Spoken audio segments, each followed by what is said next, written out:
Hello friends, आपका स्वागत है हमारे YouTube channel alpha maths academy में। हमने लीनियर अलजेब्रा स्टार्ट कर रखी है, उसी लेक्चर सीरीज को कंटिन्यू करते हैं। प्रीवियस लेक्चर में हमने डिटरमिनेंट की कुछ प्रॉपर्टीज पढ़ी थी। आज के लेक्चर में डिटरमिनेंट की बची हुई प्रॉपर्टीज पढ़ेंगे और कुछ स्पेशल टाइप की मैट्रिक्स हैं जिनके डिटरमिनेंट के बारे में डिस्कस करेंगे। तो सबसे पहले बची हुई प्रॉपर्टी में पहली प्रॉपर्टी पढ़ते हैं, सम प्रॉपर्टी। सम प्रॉपर्टी कहती है कि किसी भी डिटरमिनेंट के अंदर कोई भी एक रो या कोई भी एक कॉलम एलिमेंट्स के सम के रूप में आए तो उसे आप इस तरीके से एक्सपेंड कर सकते हैं। इस डिटरमिनेंट की बात करें तो इसकी पहली रो एलिमेंट्स के सम के रूप में आ रही है, तो इसको एक्सपेंड करने का तरीका क्या रहेगा कि दो डिटरमिनेंट में टूट जाएगा, जो एलिमेंट जुड़ के आ रहे हैं वो दो जगह डिस्ट्रीब्यूट हो जाएंगे। कैसे? a1 b1 c1 इसको आप पहले डिटरमिनेंट के अंदर रखो, अल्फा 1 बीटा 1 गामा 1 इसको सेकंड डिटरमिनेंट के अंदर रखो, जो बाकी रिमाइनिंग रो है वो दोनों के अंदर कॉमन रखो।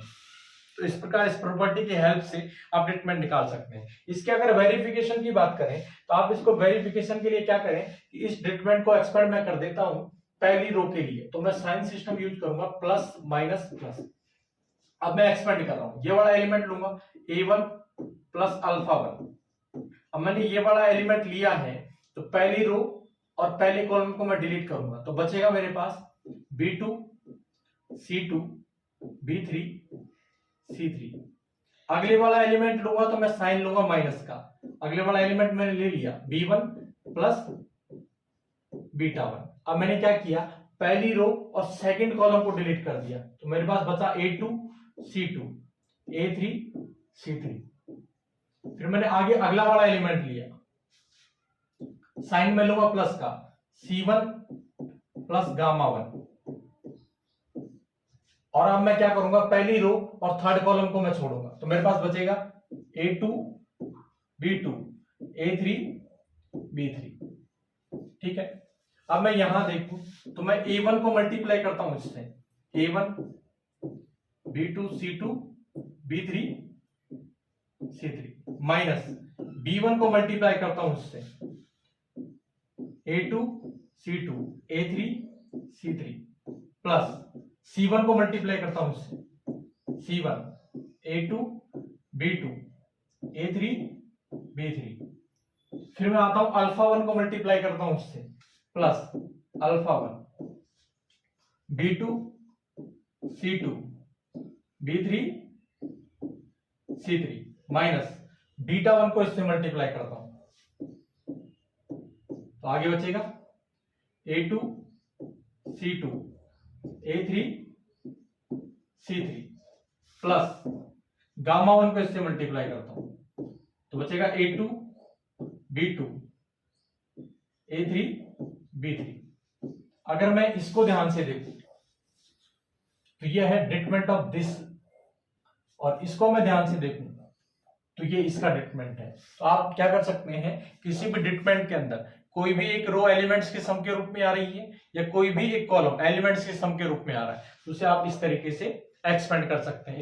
अगली प्रॉपर्टी की बात करें तो यह है प्रॉपर्टी ऑफ इनवेरिएंस। ये कहती है कि डिटरमिनेंट के अंदर आप किसी भी रो में इस प्रकार का ट्रांसफॉर्मेशन करें या किसी भी कॉलम में इस प्रकार का ट्रांसफॉर्मेशन करें तो डिटरमिनेंट की वैल्यू में कोई चेंज नहीं आता है। लेकिन ये ट्रांसफॉर्मेशन करने से पहले आपको ध्यान रखना है, जिस भी रो में आप ट्रांसफॉर्मेशन कर रहे हो उसको किसी स्केलर से मल्टीप्लाई नहीं करना, बल्कि किसी दूसरी रो को स्केलर से मल्टीप्लाई करके उस रो में ऐड करना है। यहां देखो मैंने क्या किया, आर आई में मैं ट्रांसफॉर्मेशन कर रहा हूं, तो आर आई को मैंने किसी स्केलर से मल्टीप्लाई नहीं किया, किसी दूसरी रो आर जे को मैंने स्केलर लैम्डा से मल्टीप्लाई करके आर आई में ऐड किया है। सेम तरीके से करना चाह रहा हूं, तो सी आई को मैं किसी स्केलर से मल्टीप्लाई नहीं करूंगा, किसी दूसरे कॉलम सीजे को लैम्डा से मल्टीप्लाई करके सी आई में ऐड किया है। तो इस प्रकार के अगर आप ट्रांसफॉर्मेशन करते हैं तो डिटरमिनेंट की वैल्यू में कोई चेंज नहीं आता है। अब उसी प्रॉपर्टी को यूज करके हम ये डिटरमिनेंट फाइंड करना चाह रहे हैं। अगर इस डिटरमिनेंट को आप देखें तो 3x3 का डिटरमिनेंट है, किसी भी एक रो या किसी भी एक कॉलम के अलोंग एक्सपेंड करके इसकी वैल्यू आप निकाल सकते हैं, लेकिन वो काफी कैलकुलेटिव हो जाएगा। इस पीछे वाली प्रॉपर्टी को यूज करके बड़े आसानी से इसका डिटरमिनेंट निकाल सकते हैं। तो C1 में मैं ट्रांसफॉर्मेशन करता हूं, C1 प्लस माइनस 8 C3। अगर मैं ये ट्रांसफॉर्मेशन करूंगा, चूंकि मैं ट्रांसफॉर्मेशन C1 में कर रहा हूं, तो C2 और C3 तो ऐसे कैसे रहेंगे, C2 होगा 175 C3 होगा 593। अब मैंने C1 में ट्रांसफॉर्मेशन किया तो ट्रांसफॉर्मेशन में कैसे कर रहा हूं, C1 प्लस -8 से मल्टीप्लाई कर दिया C3 को, तो 41 माइनस 8 इंटू 5 बोलो तो 41 माइनस 40 कितना बचेगा 1। अब इसकी बात करें तो इसको मैंने -8 से मल्टीप्लाई किया, माइनस के 72 और उसको 79 में ऐड कर दिया तो कितना बच गया 7। इसको मैंने -8 से मल्टीप्लाई किया, माइनस के 24 और उसको मैंने 29 से ऐड किया तो कितना आ गया 5। अब अगर मैं इस डिटरमिनेंट का C1 और C2 देखूं, दोनों आइडेंटिकल हैं, इसका मतलब इस डिटरमिनेंट की वैल्यू कितनी हो गई 0। क्योंकि हमने ये प्रॉपर्टी पढ़ी भी है कि किसी भी डिटरमिनेंट के अंदर कोई भी दो रो या कोई भी दो कॉलम आपस में आइडेंटिकल हो जाए तो डिटरमिनेंट 0 हो जाता है। तो ये हमने आसानी से निकाल लिया।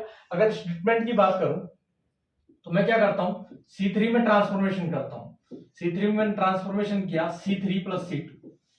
अब C3 में ट्रांसफॉर्मेशन कर रहा हूं तो C1 और C2 तो ऐसे कैसे रहेंगे 1 1 1 A B C।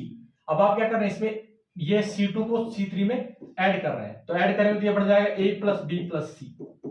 फिर आप क्या करेंगे, इसको इसमें ऐड करेंगे तो ये भी बढ़ जाएगा A plus B plus C।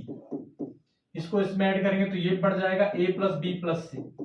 अब चूंकि आप जानते हैं कि डिटरमिनेंट के अंदर किसी भी एक रो या किसी भी एक कॉलम में से आप एलिमेंट कॉमन ले सकते हैं, तो A plus B plus C C3 में कॉमन आ रहा है तो इसको मैंने बाहर ले लिया, A plus B plus C ये बाहर आ गया। अंदर बचेगा 1 1 1 A B C, ये मैंने कॉमन ले लिया तो 1, ये भी मैंने कॉमन ले लिया 1, ये कॉमन ले लिया तो 1। अब इस डिटरमिनेंट को मैं देखूं तो C1 और C3 आइडेंटिकल हैं, तो इसकी वैल्यू कितनी हो गई 0। तो इस प्रॉपर्टी को यूज करके आपने क्या कर दिया, अपने कैलकुलेशन को कम कर। अब अगली प्रॉपर्टी देखें तो अगली प्रॉपर्टी कहती है कि A और B दो स्क्वायर मैट्रिक्स हैं सेम ऑर्डर की, तो determinant of A dot B वो determinant of A into determinant of B के बराबर होता है। अब इस प्रॉपर्टी का एप्लीकेशन क्या होगा, सपोज करो आपको एक मैट्रिक्स A दे रखी है जिसका डिटरमिनेंट 3 है और एक मैट्रिक्स B दे रखी है जिसका डिटरमिनेंट 2 है और दोनों सेम ऑर्डर की स्क्वायर मैट्रिक्स हैं, तब determinant of A dot B उसकी वैल्यू हो जाएगी determinant of A into determinant of B, बोले तो 3 इंटू 2 कितना आ गया 6 आ गया। कहने का मतलब दो आपको स्क्वायर मैट्रिक्स दे रखी हैं जो सेम ऑर्डर की हैं और उनका डिटरमिनेंट दे रखा है, तो आप determinant of A dot B भी फाइंड कर सकते हैं। अगली प्रॉपर्टी कहती है कि determinant of A dot B और determinant of B dot A दोनों क्या रहते हैं बराबर। इसको भी हम बड़ी आसानी से समझ सकते हैं। जैसे determinant of A dot B की बात करूं तो पहली प्रॉपर्टी से ये क्या हो जाएगा determinant of A into determinant of B। अगर determinant of B dot A की बात करूं, यह भी पहली प्रॉपर्टी से क्या हो जाएगा determinant of B into determinant of A। अब ये दोनों बराबर हैं, ये दोनों भी क्या हो जाएंगे बराबर हो जाएंगे। इसके बाद अगली प्रॉपर्टी है, इसमें क्या है कि अगर आपको कोई भी एक मैट्रिक्स दे रखी है A और उसका डिटरमिनेंट पता है तो आप डिटरमिनेंट ऑफ A की पावर K भी फाइंड कर सकते हैं। कैसे, डिटरमिनेंट ऑफ A की पावर K ये होता है डिटरमिनेंट ऑफ A की पावर K। अब इसका यूज कैसे आएगा, सपोज करो एक मैट्रिक्स दे रखी है आपको A, इसका डिटरमिनेंट कितना है 3 है। अब आपसे पूछे कि A क्यूब का डिटरमिनेंट कितना होगा, तो A क्यूब का डिटरमिनेंट हो जाएगा डिटरमिनेंट ऑफ A का क्यूब और डिटरमिनेंट ऑफ A कितना दे रखा है यहाँ पे 3 का क्यूब, 3 का क्यूब कितना हो गया 27। इन प्रॉपर्टी का यूज करके आप इस प्रकार के क्वेश्चन को आसानी से कर सकते हैं। आगे पढ़ते हैं डिटरमिनेंट ऑफ स्पेशल मैट्रिसेस। तो पहली मैट्रिक्स आती है आइडम्पोटेंट मैट्रिक्स। लिखा हुआ है कि आइडम्पोटेंट मैट्रिक्स का डिटरमिनेंट या तो 1 होता है या फिर 0 होता है। इसको समझे, देखो कैसे। अगर आपको दे रखी है A आइडम्पोटेंट, A इज आइडम्पोटेंट, अगर A आइडम्पोटेंट है, अगर A आइडम्पोटेंट है तो A स्क्वायर किसके बराबर होगा A के बराबर।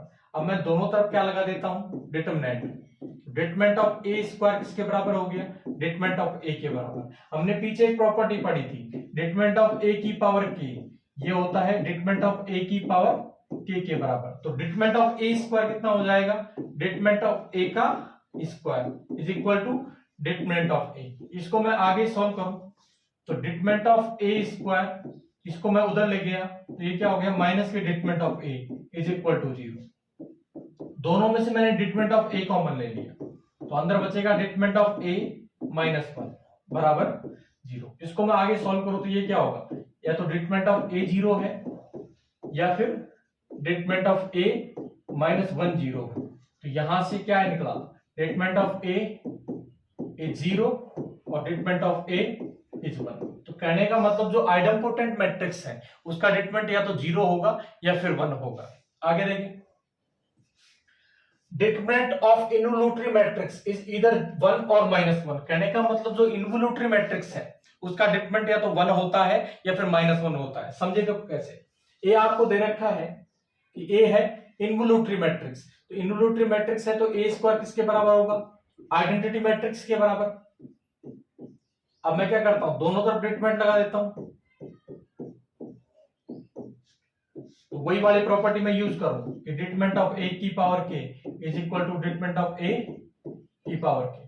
तो यहां से क्या हो जाएगा, डिटरमिनेंट ऑफ ए स्क्वायर, और आइडेंटिटी मैट्रिक्स का डिटरमिनेंट कितना होता है? 1। तो डिटरमिनेंट ऑफ ए की वैल्यू मैं क्या करता हूं, दोनों तरफ स्क्वायर रूट लेता हूं, तो ये हो गया +-1। तो डिटरमिनेंट ऑफ ए की वैल्यू या तो कितनी होगी, +1 या फिर -1। कहने का मतलब जो अगर इन्वोल्यूटरी मैट्रिक्स आपको दे रखी है तो उसका डिटरमिनेंट या तो 1 होता है या फिर -1 होता है। आगे लिखा हुआ है कि determinant of orthogonal matrix is either 1 और -1। अगर आपको कोई ऑर्थोगोनल मैट्रिक्स दे रखी है तो उसका डिटरमिनेंट या तो 1 होता है या फिर -1 होता है। कैसे देखो, अगर मैट्रिक्स ए आपको दे रखी है ऑर्थोगोनल, तो ऑर्थोगोनल मैट्रिक्स की डेफिनेशन क्या कहती है कि A इंटू ए ट्रांसपोज ये किसके बराबर होगा? आइडेंटिटी मैट्रिक्स के बराबर। मैंने क्या किया, दोनों तरफ डिटरमिनेंट लगा दिया। अब हमने एक प्रॉपर्टी पढ़ी थी, determinant of A dot B ये बराबर होता है determinant of A dot determinant of B. तो यहां से ये हो गया determinant of A into determinant of A transpose, और आइडेंटिटी मैट्रिक्स का डिटरमिनेंट कितना होता है? 1। फिर हमने एक प्रॉपर्टी और पढ़ी थी इनिशियल में कि डिटरमिनेंट ऑफ ए और डिटरमिनेंट ऑफ ए ट्रांसपोज दोनों क्या होते हैं? सेम। तो यहां से मैं क्या लिखूंगा, डिटरमिनेंट ऑफ ए, इसकी जगह लिख दूंगा determinant of A is equal to 1। कहने का मतलब डिटरमिनेंट ऑफ ए का स्क्वायर किसके बराबर आ गया? 1 के बराबर। मैंने स्क्वायर रूट लिया तो determinant of A is equal to +-1। कहने का मतलब ऑर्थोगोनल मैट्रिक्स का डिटरमिनेंट या तो 1 होता है या फिर -1 होता है। आगे देखिए, डिटरमिनेंट ऑफ निलपोटेंट मैट्रिक्स, जो निलपोटेंट मैट्रिक्स है उसका डिटरमिनेंट कितना होता है? 0 होता है। कैसे? अगर सपोज करो आपको ए एक निलपोटेंट मैट्रिक्स दे रखी है,